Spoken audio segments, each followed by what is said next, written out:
Go. Hello and welcome to this first ever episode of Tiger Bites, Glasgow Tigers' sister show of Tigers Live, which you've come to love over the winter months. Tiger Bites sets out to be a more compact and focused show on all things Glasgow Speedway. The format is bound to evolve over the coming weeks and months, but all we're looking to do really is to review Saturday's action at Ashfield and preview the upcoming meeting at Ashfield. As you can tell by my background, I'm not sitting in the Tiger's Den, the usual surroundings. I'm in the comfort of my own little office at home, and by the wizardry of technology, I am joined by the bearded, bespectacled, the other proclaimer that is Brian Copeland. Good evening, Brian.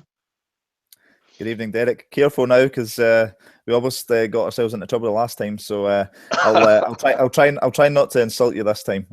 But yeah, thanks for joining us, folks, and good to see you all for this sort of abbreviated version of Tigers Live as we look to dot these throughout the season just to keep you informed, and yeah, a good chance to catch up with the good and great of Glasgow Tigers. So the season is now underway. We've had the Ben Fund three or so weeks ago, and last Saturday evening, of course, the Tigers launched our SGP Championship campaign straight into the heat of league action when we hosted Scunthorpe Scorpions at Ashfield, and what was an entertaining enough opening fixture of the season. And to help us review and talk through how that event went, we're joined on the line from a mystery location by Tigers team manager Stewart Dickson. Good evening, Stewart. Good evening, Derek. Good evening, Brian. Nice to join you tonight to talk about last Saturday night and hopefully to preview this Saturday night's match against Newcastle. Thanks for letting me join you. Thank you very much, Stewart. Stewart, looking back at Saturday evening, so obviously there was a lot of build-up to the opening team meeting of the season. Scunthorpe, of course, unchanged from the side that finished last year's Premier League as was, and perhaps weren't expected to test the Tigers too much on Saturday night, but for the majority of the meeting, that didn't look the case, did it? To be honest, it went pretty much as I expected. Looking at the team, it's pretty solid. What they don't have is an out-and-out number one with an average of maybe over 8 points.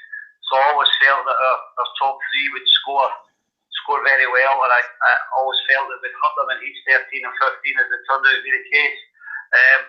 With them not having a top liner at number one, it then gives them a lot more solid performers the whole way through the team, and obviously Fritz Wallner was always going to be a danger. And if and when he moves into the main body team, there'll be somebody like Cal Wilkinson who'll drop his place. So what they lose in the swings they gain in the roundabouts, and I think Jack Smith, Dan Bewley come up against riders obviously on a higher average than them on 2 or 3 occasions, quite a lot of the races, and I feel that the match against Newcastle this week is, whereas our heat leaders won't have it just quite their own way because they're up against a couple of top performers, Stevie Worrell, Robert Lambert.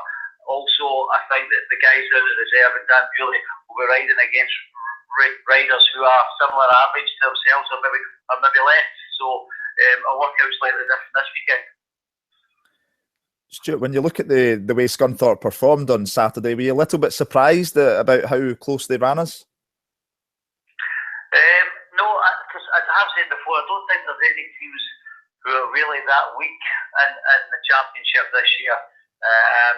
I think there's a lot of teams with decent strength.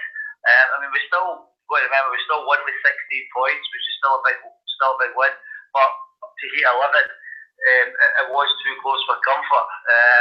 And the result, I'm not saying it flattered us because we deserved to get the 53 points, but they would certainly have went away thinking, you know, they maybe deserve more than the 37 they got because they were in every up to heat 11. But the way our team's built, it is there for a punch at each 13 and 15, which has happened a lot over the last couple of seasons. I think that Gaten was paramount importance on Saturday night because the track was a bit slick and passing was at a minimum. And I don't think that suited our riders, and with like the Lewis Kerr at the front and one of his races, I can see Richie Wilder and everything to try past Night Luna another race. So I don't think that helped our favour. But the racing was very close. Maybe it just wasn't enough passing on the night. So, but Scunthorpe, I certainly know the months that they were last season, that's for sure. Stuart, the opening fixture of the season, certainly at home, is always going to be a bit of a test, because I guess you've got some riders who may suffer a little bit from nerves. You've got riders who have renewed or altered their setups and the machinery to some extent. And I guess beyond press and practice, the first meetings to some extent is a bit of a rehearsal for the rest of the season. You mentioned the track conditions on Saturday being a bit on the slick side, and whilst that made for some good, close, hard chasing in quite a number of heats, as you mentioned yourself, passing was paramount. And was the track prepared? I guess in the run up to the meeting, the weather hadn't been very kind to us. Had you just packed the track down to cope with the weather conditions? Yeah, obviously we had a fair amount of rain during the week, and she was packed maybe a bit harder than normal, and there wasn't as much dirt being put on her.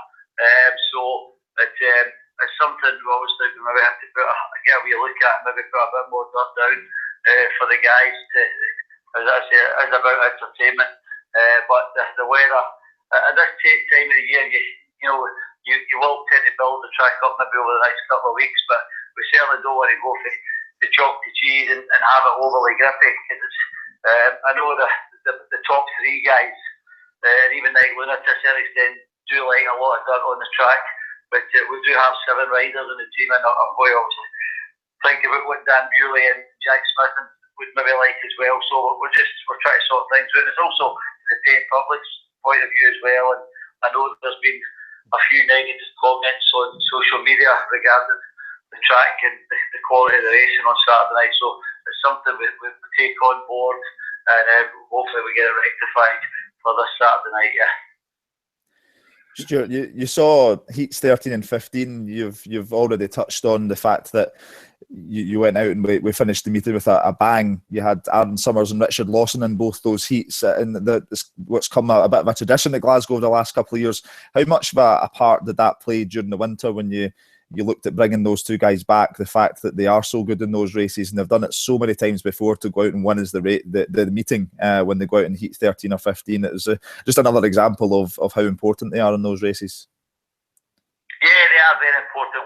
We've obviously seen it for the last 2 seasons at Glasgow, and obviously they've done it for a season before that, Redcar, before they came out. So they're now entering their 4th year together as a pair, and that's probably why I went with Richie Wall at number 3 rather than number 5, and put Richard Lawson at 5, because I feel that they maybe have a wee bit more of an understanding, and they tend to go up trumps most times, and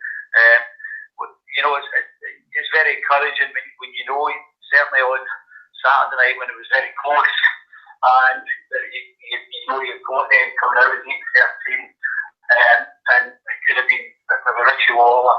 I enjoyed him winning the 2 of them in heat 15, and he could have just been as important. I'm sure he'd have done the business as well, but I liked the 2 top scorers in heat 15, and again they got us the maximum points, which gave us the big finish. And as I say, the scoreline, I don't think it flattered us, but maybe looked about half on some seconds or so close. But as you say, yes, they're very important to us, and we get used to it, and they do seem to be quite telepathic, and they seem to know where the other one's going to be, and they help each other out in the first 2 minutes. Stuart, when you analyse the meeting on Saturday night, Glasgow supplied 10 heat winners, 7 heat advantages against Scunthorpe's 2, and as you said already, a 16-point margin of victory in the end. Whilst it didn't feel one-sided particularly. When you got home on Saturday night and reflected on things, quite satisfied with opening night?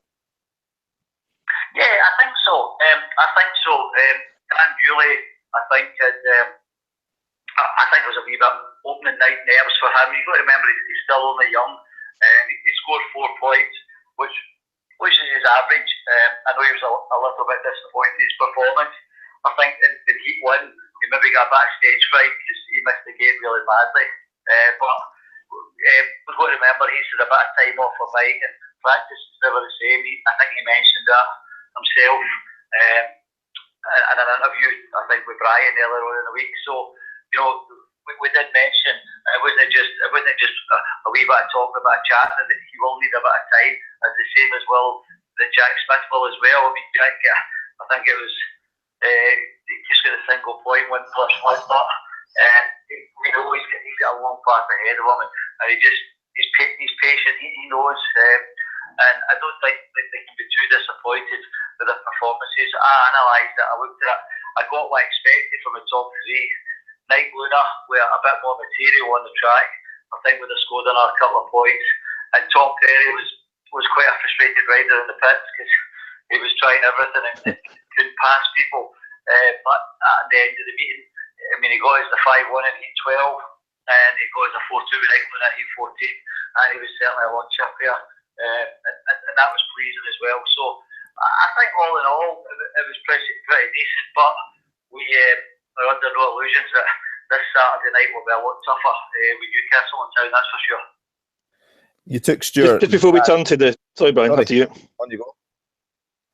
Sorry, Stuart, just before we begin to turn attention to this Saturday, you've singled out Tom Perry, who made an excellent debut, 6 points. And one rider you haven't mentioned or singled out, but I suspect produced the form that you are looking for this season, with Richard Lawson back to his imperious best again on Saturday. Yeah, well, Richard Lawson, I think I mentioned at some of the winter events that I think he lost nearly a point off his average, and I didn't want him going somewhere else in the winter and maybe putting that back on, because I firmly believe he can get back up to the 9-point mark. So Richard has certainly got the ability to challenge back to the number 1 spot, as has Richie Worrell. And I know Aaron's determined to hold on to it, as we've seen with his performance on Saturday night. I know he rode in a couple of open meetings, and and heard two folks saying he's not starting the season very well, but Aaron tends to test things out in these open meetings. I'm not saying he doesn't try, but come Saturday night, he was on it, and he wants to keep the number 1 race right. So a bit of healthy rivalry there. And Tom Perry, very good, 6+2 bonus, which is very pleasing. And as I said, the Speedway Star, if Tom Perry maybe moves Dan Bewley to reserve and they switch back and forward, we're always going to have a strong reserve at the bottom end, which means Jack Smith can go about his business just in a nice, quiet manner. And as I say, come the summertime, I fully expect him to be banging in bigger scores as well, once hopefully he can just go about his business nice and quietly with no pressure on him. Excellent. Sorry, Brian, over to you, Brian. Thank you. I was just going to ask you, you mentioned that you took Jack Smith out of his last race, and you put Tom Perry in, and it paid dividends with the result he got. But it must be a difficult conversation to have with any rider, really, when you tell them that you're replacing them in a ride, particularly someone as young as Jack, and who's coming into his first meeting. How do you approach that, and what kind of things do you say to them to kind of appease them? First of all, riders are no daft. They know the script. A lot of riders they know. And first of all, you have to nail on the head, right? It's never easy, but I've got a job to do up the pits as well. And when I used to go and watch the Speedway, I think we're all team managers when we're sitting or standing watching the race, and it was a call that had to be made. And unfortunately, that is my job, and I have to do it. And when it comes to stuff like that, I am pretty ruthless, because the riders know it's not about this. It's all about the team and all about the result, as far as I'm concerned. It's not about individuals. Everything I do is for the benefit of the team. So I spoke to Jack, and I just said, explained the situation. He fully understood, and as you can see, we got the 5-1. It was justified. Sometimes they come off, sometimes they don't. I mean, I think ended the watch live updates last night with the watch maybe the Wolves and Leicester, and straight away, I'm watching it as a team manager, as many other people with their team manager's hat on as well. And why was Josh Bates not put in Heat 14?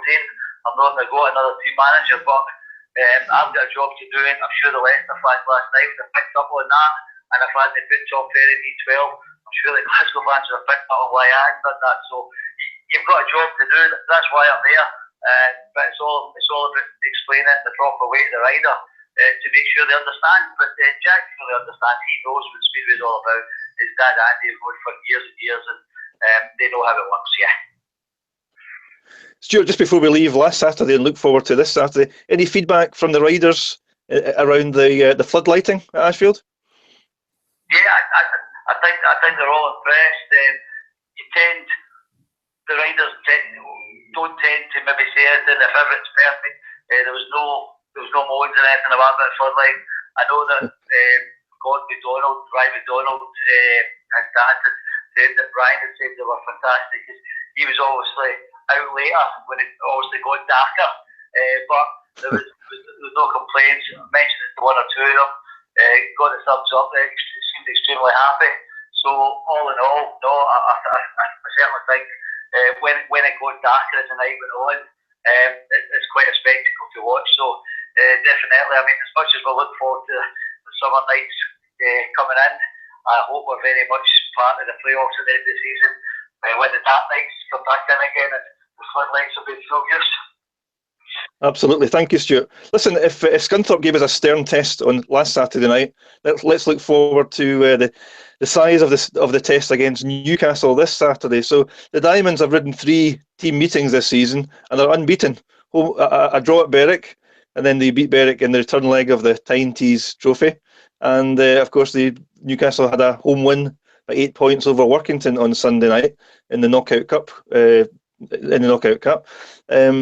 What's your thoughts looking ahead to this Saturday? A sterner test? Yeah, I think so, without a doubt. I mean, first of all, I am a Speedway supporter as well, so straight away I'm looking forward to seeing Robert Lambert come into Glasgow. I think he's a very exciting talent. We know Stevie Warrow and Richie and him will look to knock spots off each other. That's just always the way it is with brothers. But Robert Lambert, he's only going to get better. As you rightly say, they've started very well. I was watching live updates on Sunday night because we obviously await for the winner of Newcastle Workington in the next round for the quarterfinals of the Knockout Cup. And I think that it's quite evenly balanced. Newcastle's a decent side. They're maybe similarly built to ourselves. I don't think they've got the strongest reserves in the league. And I'm maybe looking that we can hopefully hit them there a wee bit, because I think trying to get 5 wins in each 13 and 15 on Saturday, I'm not saying it's not possible, because it is, but it's certainly going to be a tougher ask. No disrespect to Josh Shorty and Brian Douglas, but Stevie Warrow and Robert Lambert are different kettle of fish, certainly around Glasgow, so it's going to be tough. George English, he always puts good sides together, but I think they're a bit weak at 6 and 7, and I hope to capitalise on that, definitely. I think that Tom Perry, Jack Smith and Dan Bewley have got an important part to play. As I say, they don't have a well-balanced team like maybe Scunthorpe have, and I'm hoping that it's an easier night for the boys at the bottom end of our team this Saturday, but it will be a tougher night for our top boys. But our guys will know that and hopefully they'll rise to the occasion. Stuart, you obviously do a lot of research and homework, you know, watching the live updates, etc. And you're usually fully aware of how a team is going to line up against us. Based on how you think Newcastle will line up against us, are you planning to make any changes to the way we are setting up, or will you go with the same 1 to 7? So I'll go with the same 1 to 7. We'll match up against them. I know that Linwood Lingren, they've kind of got him at number 4 at the moment, whereas I've got my stronger rider at number 3, where I think it's Lewis Rose. But I don't know if George maybe sees Lewis Rose develop stronger than that. But I think, look, I'm pretty convinced we'll get more than a match-up for Linwood Lingren, and Richie Warrow will be the same with Lewis Rose. If the battles will come down, Dan Bewley obviously has the honour. So I've got, for home matches, I've got to give my team first. I've got to nominate my 7 riders first. But I think we had one race with Aaron and Dan. It was a nice bit of understanding when they get a 5-1. I think Aaron maybe pushed them too hard for the first 2 laps. I thought he had to ease off a wee bit, but you've got to get maybe 2 or 3 meetings to see if we get a bit of understanding. I know I have moved the pairings about, but I don't see any need for it at the moment. And we'll just need to see what happens on Saturday. But it's difficult to tell if these are the pairings that we'll go with long term, or we'll tweak it because, as I say, we've only had the one match. But Newcastle will certainly give us a fair test. It could be 2 points that again after 11 races, but I'd like to think we could maybe a wee bit more than that, because I don't want to only 2 up.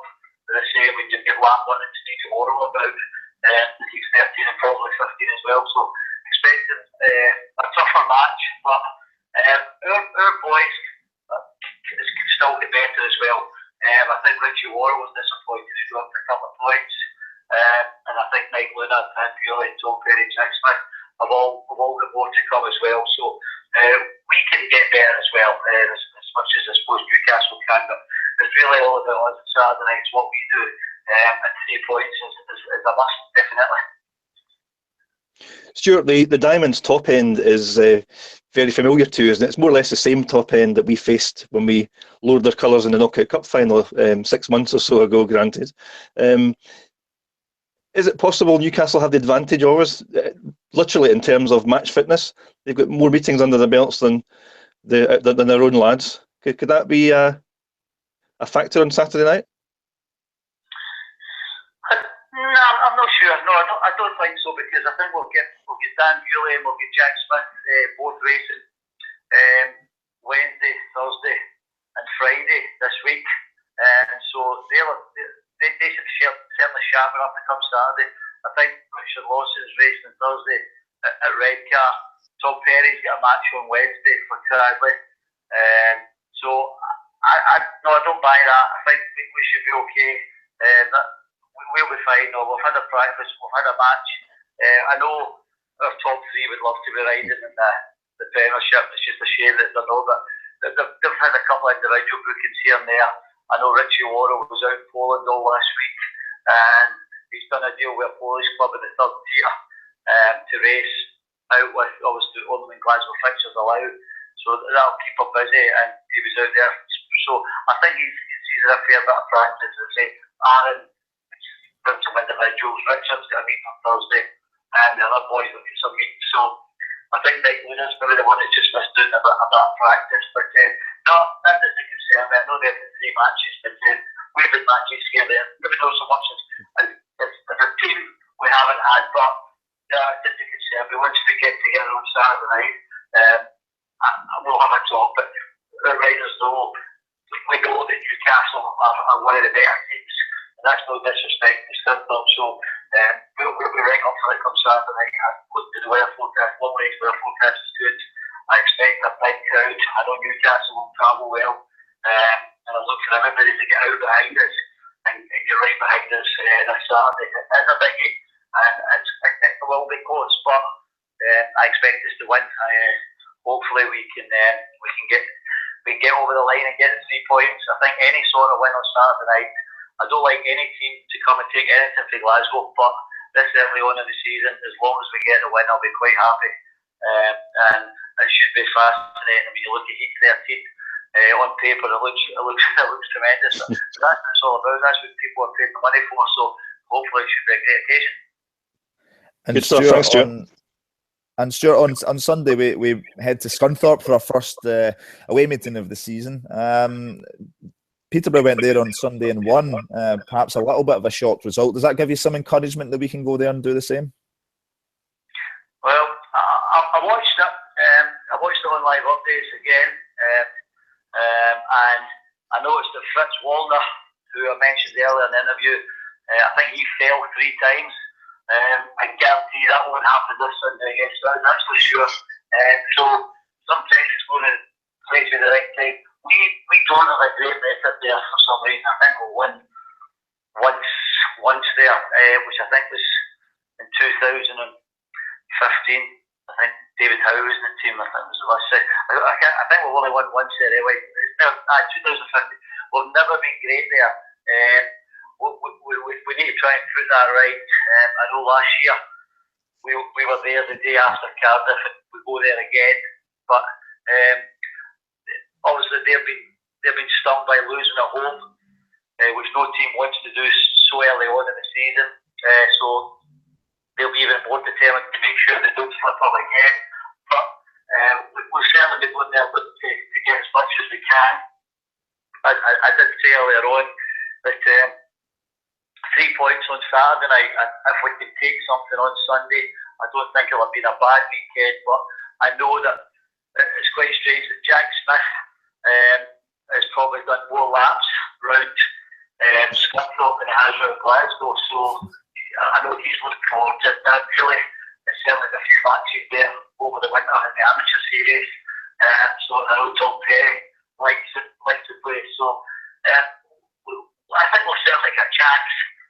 We just need to make sure that we watch conditions, because last year we did race where we should have been past so easily on the outside line, and we just need to watch how conditions change during the week. But we have a chance, there's no doubt about that. I think the intention, we go everywhere looking to get something minimum, or at least get a point. So looking forward to that. But at the moment, it's funny, I'm just kind of putting Scunthorpe to the back of my mind, because everything's geared up towards Saturday night for me, because under the lights against Newcastle with Lambert, Worrell, Langdon and co, this is one I'm really looking forward to, not just from a team manager's point of view. I think this will be a humdinger. They're coming early on the season, and maybe I liked it 2 or 3 weeks in the line, but they're coming this Saturday, so we'll have to deal with them and send them packing back over the border. Isn't it great, Stuart, in these very early weeks of the new season to be looking forward to really, truly meaningful meetings? So we're into league action pretty much all the way through until the playoffs are determined towards the end of the season. So in previous years, of course, we've been embroiled in League Cup qualification, etc., which some supporters didn't entirely take to. But the cut and thrust of the chasing league points is something I think that makes everyone sit up and pay attention. No, I think you're spot on there, because if you maybe lost a match in the League Cup at home, maybe 1 or 2 supporters could maybe drift away and say, oh, well, the team's out of the League Cup, or wait until the league starts, where effectively now you're in the business at the end of the season straight away almost. You can't afford to lose a match at home in the league, as Scunthorpe did last week. Every match is really meaningful for the one goal. As I say, Newcastle is a big match on Saturday, as Scunthorpe is on Sunday. They probably think more so for them than it is for us, but we're going there looking for points as well. But you're right, it's league matches straight away. There isn't a settling in period, the League Cup maybe, to get yourselves 2 or 3 meetings so you're ready for the league matches starting. You have to be ready for the one goal, and Newcastle's came up very quickly in the fixtures, and it's something we have to face.